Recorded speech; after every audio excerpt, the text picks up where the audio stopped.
I'm going to let Allison introduce herself, and then we're going to talk about taking good family photos, which is kind of like herding cats at times when you've got kids and dogs and everything else in the mix. So why don't you introduce yourself, Allison? Sure. Well, yeah, thank you for having me here. Gosh, it's such an honor.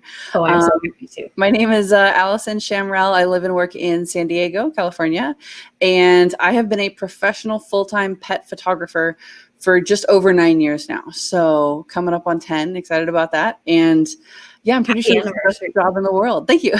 Overall, here's the approach that I take to every session that I do.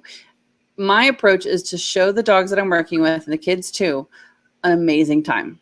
I just want to have a blast. I want to have fun. I'm not that Sears portrait studio, where I'm like, turn your shoulders this way and tilt your head. Like, we don't do any of that, kind of posing. We just have a good time, because I know that if everyone's having a good time, that's going to come through in the portraits. They're going to be genuine and authentic. So I want everyone to have a good time. And that doesn't mean sitting stiffly and posing. So we do a lot of running around, we play. And I encourage people, if they're looking at, hey, I want to take a photo of my kids and my dog today. Okay, what would they like to do?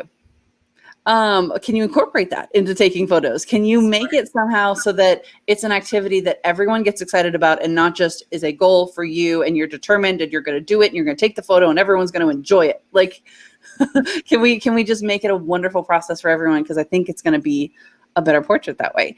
And it can be tricky when you're working with kids and dogs at the same time, because I think their attention spans work in reverse. I think kids get excited about something when they first see it. And if they're in a new place, they're revved up and they're ready to go. And oh my gosh, this is so exciting. Whereas a dog typically needs time. Maybe you bring them to a new place and they're like, whoa, what is this? I need to sniff around. Or, oh my gosh, is this a new park? Let me do a perimeter check for all the squirrels. And they need that time to kind of settle. And then they can relax, and then they can take some photos. So you kind of have to balance your kids, maybe their attention span wearing off after 20 minutes, and your dog is just getting ready and turned on. So do you have any last minute little tips that you would want to give to any families who are trying to get even just nice little memories, snapshots, time?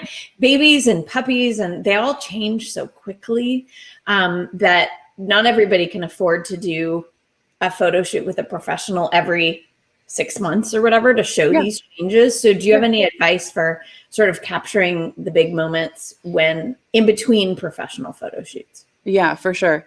I would say one of my biggest pieces of advice, especially with kids and dogs, is that the perfect photo is not going to happen in the first 30 seconds of you picking up your camera or you picking up your cell phone.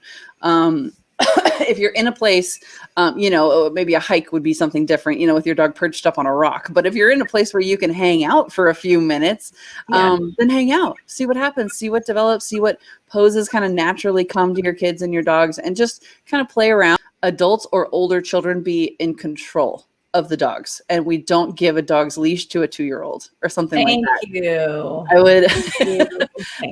That's something that I've learned over time. I would say 13 years old minimum. A very capable 13-year-old or around that age should be holding a dog's leash, and nothing before that.